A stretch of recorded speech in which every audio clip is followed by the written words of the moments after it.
Section 1. You will hear a telephone conversation between a person wanting to join a fitness centre and a member of staff. First, you have some time to look at questions 1 to 5.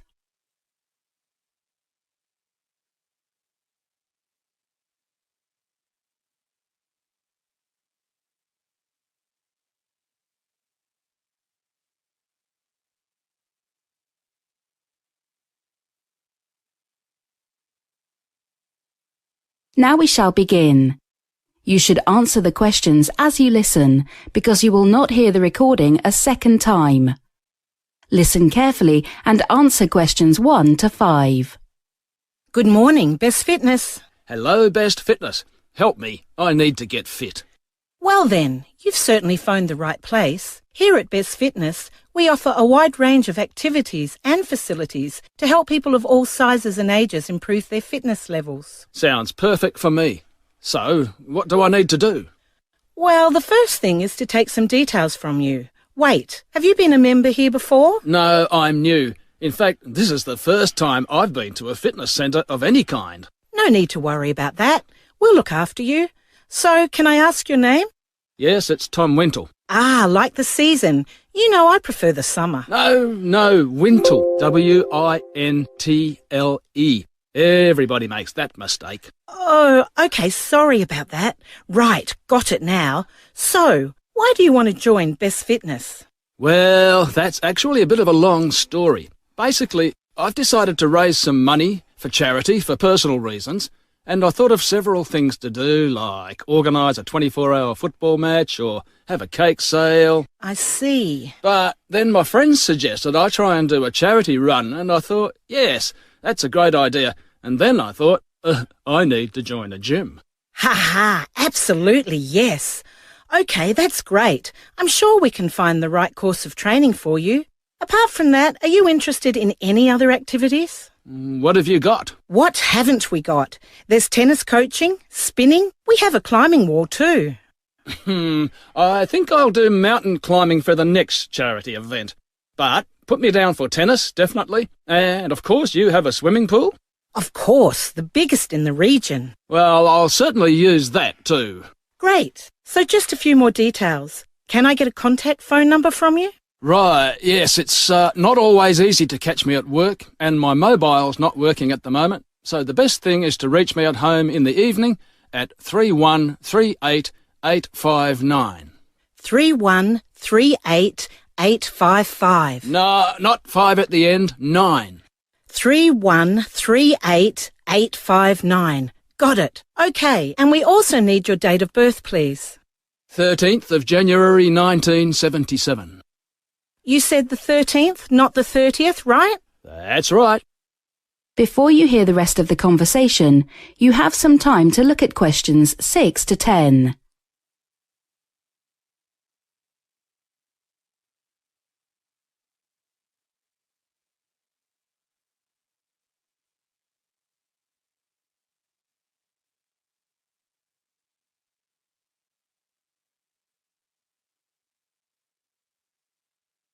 Now listen and answer questions 6 to 10. Now that's sorted, let's talk about some membership options. Yes, that's probably a good idea. How much is it going to cost me to get fit? Well, that depends on you, of course. Basically, we have 3 membership packages: Starter, Silver and Gold. And obviously, the bigger package you choose, the more benefits you get. I'm guessing Starter is the cheapest. Correct. And obviously the most basic, but for access to all our main facilities apart from the pool, we think that £10 a month is very reasonable. Pool's extra, eh? Does Silver include the pool? It does. And it's half the price of our Gold package, which includes everything, of course, unlimited access for £50 a month. So, £25 a month for Silver? Well, with Silver there are some excellent benefits which you don't get with Starter. If you fancy yourself on the dance floor, you can join our lessons every Thursday. Learn to move to the music. I'll save my dancing shoes for Saturday night, I think. Tell me more about the Gold membership.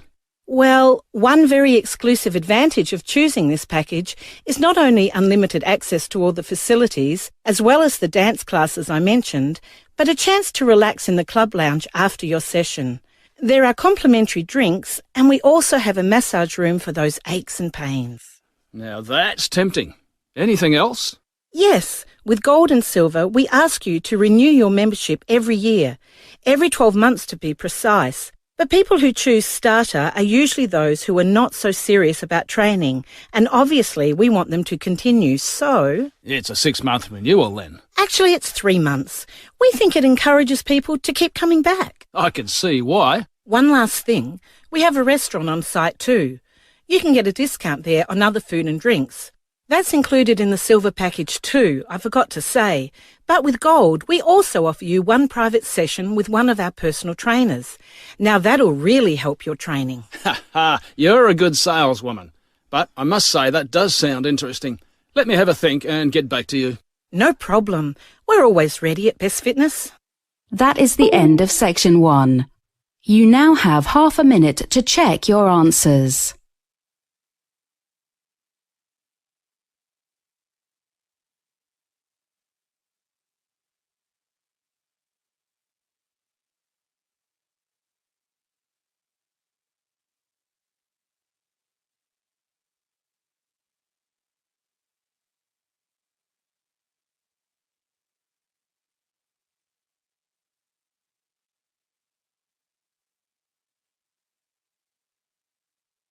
Now turn to section 2. Section 2. You will hear a tour guide talking about an historic building. First, you have some time to look at questions 11 to 14.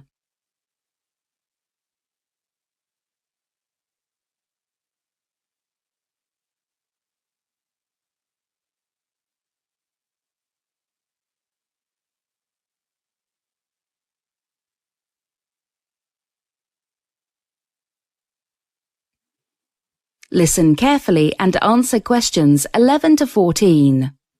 Good morning, everyone, and welcome to historic Brimley Castle.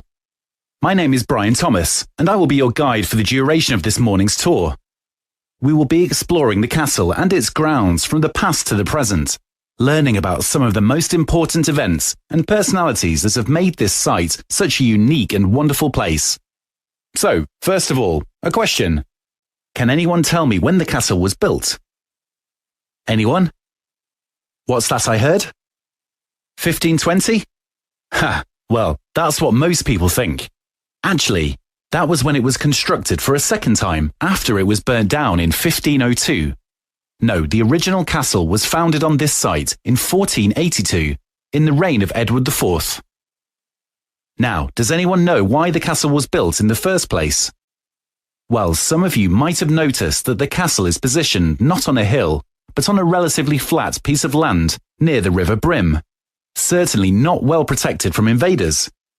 Now then, if you look up at the tower, you can see a series of little barred windows, which suggests that prisoners were kept here, and certainly they were at some point, although this wasn't the castle's main function. No, perhaps surprisingly, the castle was in fact created by the second Lord Brimley as a present for his wife. Imagine if this had been built for your birthday. The running of the castle was taken over in 1872, and I'm afraid some of the descendants didn't do a very good job. As you can see, a large part of the main building here had to be rebuilt. The castle didn't open its doors until 1964, even though the original plan had been to let in the public in 1924. Then things were delayed even further by the war. Right, history lesson over for now. Let's have a look at some of the distinctive features. The tower is the obvious one. Its style is such a good example of that time. And look at that magnificent window. Some of you also probably know the castle was the first in this region to have its own watermill. But have another look at the glass up there. Yes, the strangest thing is that when the sun shines, you can see reflections of the second Lord Brimley on the floor. Before you hear the rest of the talk, you have some time to look at questions 15 to 20.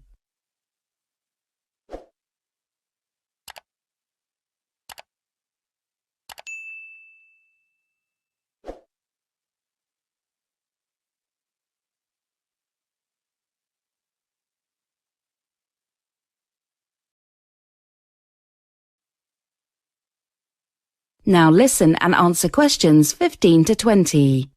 So please have your fact sheets ready now as we move through the gardens. Now, can anyone see a dog? Yes. What about a snake? Well done. And look, there's a sleeping lion. The most noticeable things about the gardens are these interestingly formed hedges and bushes. We've counted over 100 different animals in the grounds.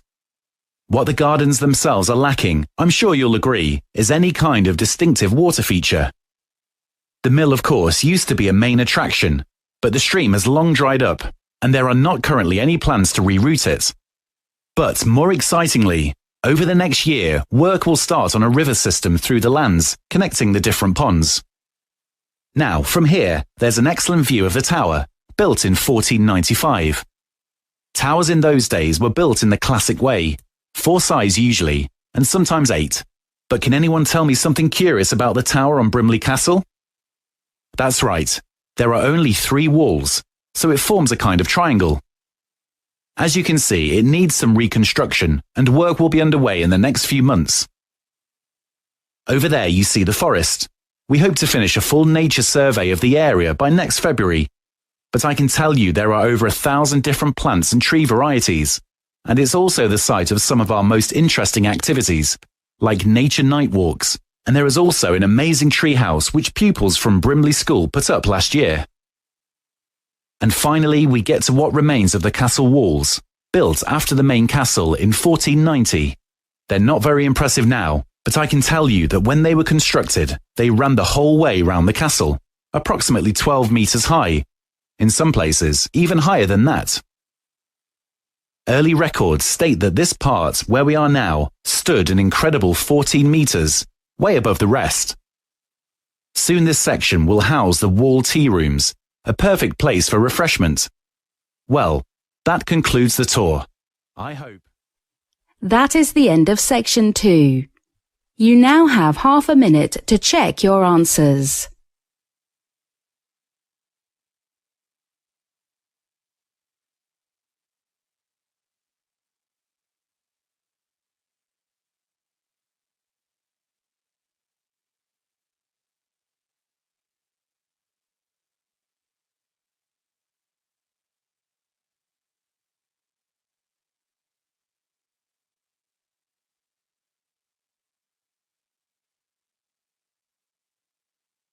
Now turn to section 3. Section 3. You will hear a conversation between a university employee and 2 student representatives who are discussing the planning of a new university library.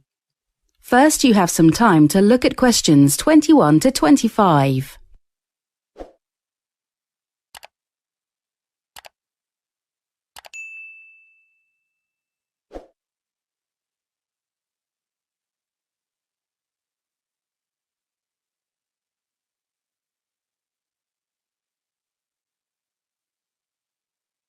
Listen carefully and answer questions 21 to 25. Hi there, thanks for coming today. I'm Liz Shaw, the project manager for the construction of the new university library. Hi, we're Sally and Ben from the Student Association. Thanks for inviting us today. Yeah, hi Liz.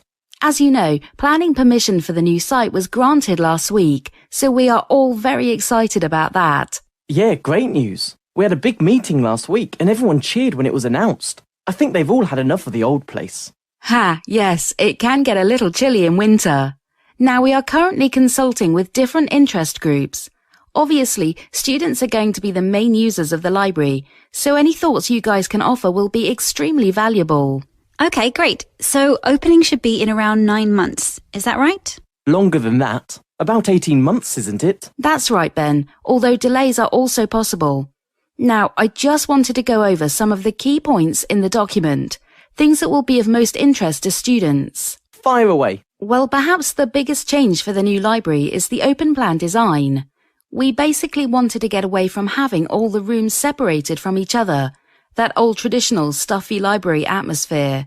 Our plan is more like a shopping mall, with escalators taking students from one level to the next, and then different browsing sections along the walls of each floor. But won't it get a bit noisy? Well, it might, but also on each floor there will be soundproof reading rooms, so there will be no noise coming in. These rooms will also contain individual pods that can be hired for an even more focused study experience. Oh, sounds impressive. Liz, obviously nowadays with building design, there are concerns about environmental impact. But I think I saw something in the plans about making use of green energy. That's right. The library will have over 200 windows, including what will be the UK's largest oval-shaped window at the top of the building, to allow as much natural light into the building as possible. Good for sunny days. The roof of the building will also have a number of small wind turbines, and our target is that these will generate at least 20% of the energy needs of the building. Oh, that's great. Before you hear the rest of the conversation, you have some time to look at questions 26 to 30.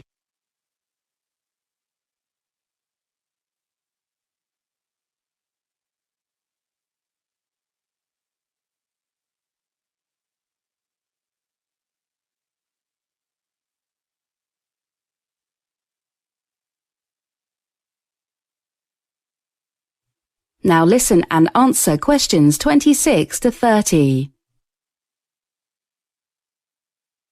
So those are a few of the core features of the new library. So now feel free to ask any questions you have. Thanks. Well, as Ben mentioned earlier, a few questions came up in our meeting last week. Firstly, the proposal to get rid of a lot of the library computers is a concern for some. Well, yes, it's true that we are reducing the number of provided computers to 30 from the previous 100. What we would prefer is for students to bring their own laptops, and we are significantly increasing the number of plug-in points for these. Okay, sounds reasonable. On a related point, internet speed is something of an issue in the current place, especially when the library is full. Presumably, those problems will be ironed out. Yes, that is a priority. And also the local council have promised us extra funds. They want this to be a flagship project for Wi-Fi connectivity in the city, and the aim is to make it the fastest among national universities. Fantastic. Oh, another thing that came up was book availability. With the new building design, it seems like the number of books on shelves at a given time will decrease. Yes, it's true that we are moving away from rooms stuffed with books towards a more modern and spacious environment. However, we will still have the computer stations so that students can find and order books to borrow.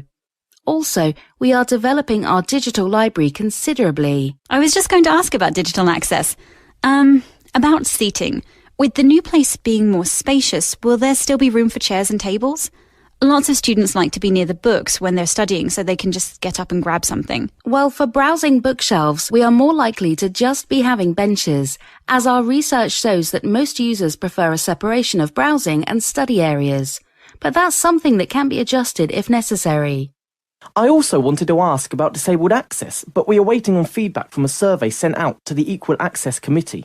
Okay, but rest assured that easy access for people with disabilities is a priority for the project management team, especially things like wheelchair ramps. Liz, thanks for meeting with us today. The new library sounds amazing. Lots to report back to the association. Oh, before we finish, could we fix a date with you for the next meeting? How about 21st of January, 2 weeks from today? Let me just check my diary. Well, I'm actually pretty busy that day. How about the day after, at 10 a.m., same place? Okay with you, Ben? Great. Well, see you then. That is the end of section 3. You now have half a minute to check your answers.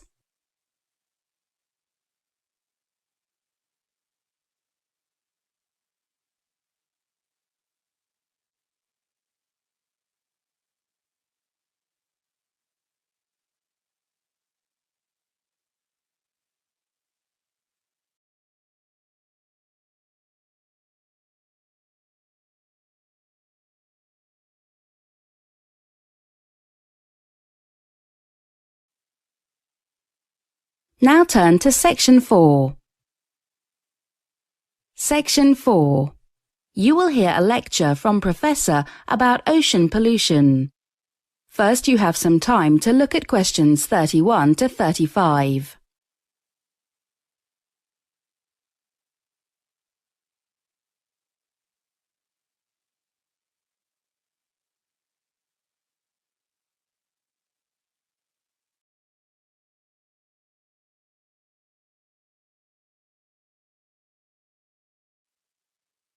Listen carefully and answer questions 31 to 35. Morning, everyone. Please take your seats and open your books to Chapter 3. Today, we'll be talking about the ocean environment, specifically the Great Pacific Garbage Patch. I know it's maybe a little strange to be talking about oceans and garbage at the same time. Generally, we think of broader terms, like pollution, when considering these areas of the Earth. But this garbage patch is actually a swirl of marine litter particles in the central North Pacific Ocean. It was discovered between 1985 and 1988 and extends over a very large but uncertain area. I say uncertain because its range depends on the degree of plastic concentration used to define the area. That is to say, the scientists measuring the density of these particles can't always agree on what standard to use when considering an area to be polluted or not. Now, the patch itself is characterized by exceptionally high concentrations of ocean plastics, chemical waste, and other litter that have been trapped by the currents of the North Pacific Ocean. But its low density prevents detection by satellite photography or people in the area. The structure and movement of the ocean's waters push and hold this litter together over time. The Great Pacific Garbage Patch was first described in a 1988 research paper based on results obtained in the mid-1980s. What they did was measure plastic in the North Pacific Ocean, finding high concentrations of marine litter piling up in regions controlled by ocean currents. They then used their findings from the Sea of Japan to estimate that similar conditions would occur in other parts of the Pacific, where the main currents were favorable to the creation of relatively stable waters. Turns out they were right. It was a Mr. Curtis Meyer, that's M-E-Y-E-R, who actually named the region of the Great Pacific Garbage Patch, and we've been using that name ever since. Of course, that name is used whenever the area is featured in media reports as an exceptional example of marine pollution. But even up close, the patch is not easily seen because it consists of tiny pieces almost invisible to the naked eye. Most of its contents are trapped beneath the surface of the ocean due to the structure and movement of currents mentioned just a moment ago. More recently, a similar patch was found in the Atlantic Ocean by a Mr. Christopher Norman, N-O-R-M-A-N, and, as you might imagine, is called the North Atlantic Garbage Patch. We scientists are a creative bunch. Before you hear the rest of the talk, you have some time to look at questions 36 to 40.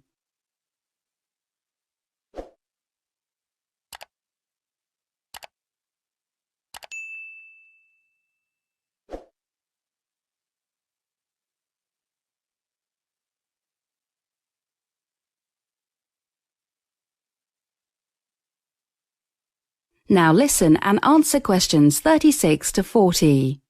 Moving on, it is thought that, like other areas of concentrated marine litter in the world's oceans, the Great Pacific Garbage Patch formed gradually as a result of ocean or marine pollution gathered by oceanic currents.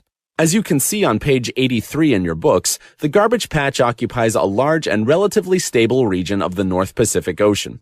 The rotational pattern of the currents in this region draws in waste material from across the North Pacific Ocean, including the coastal waters off both North America and Japan. As material is captured in the currents, wind-driven surface currents gradually move floating litter toward the center, trapping it in the region. Despite some strong opinions, there's actually no definite scientific data concerning the origins of ocean plastics. In a study published in 2014, researchers sampled many locations throughout the world's oceans and determined that discarding fishing gear, such as buoys, lines, and nets, accounted for more than 60% of the mass of plastic marine litter. A 2011 report indicated, and I quote, "The primary source of marine litter is the improper waste disposal or management of garbage and manufacturing products, including plastics from littering and illegal dumping. This litter is generated on land at ports, rivers, harbors, docks, and storm drains, and at sea from fishing vessels, fixed platforms, and transport ships." That's a lot of potential sources, so it's really just too difficult to find and blame any one industry or country. If we could do that, we might be able to get someone to clean it all up. But, as it stands, that's simply not the case. I suppose that the most shocking part of all this is the size of the garbage patch. Estimates of size range from 700,000 square kilometers, about the size of Texas and the U.S., to more than 15 million square kilometers, which is up to 8% of the size of the entire Pacific Ocean, or, in some media reports, up to twice the size of the continental United States. Such estimates, however, are uncertain, given the complexities of sampling and the need to compare findings against other areas. Finally, although the size of the patch is determined by a higher than normal degree of concentration of ocean litter, there is no standard for determining the boundary between normal and elevated levels of pollutants to provide a firm estimate of the affected area. That is the end of section 4. You now have half a minute to check your answers.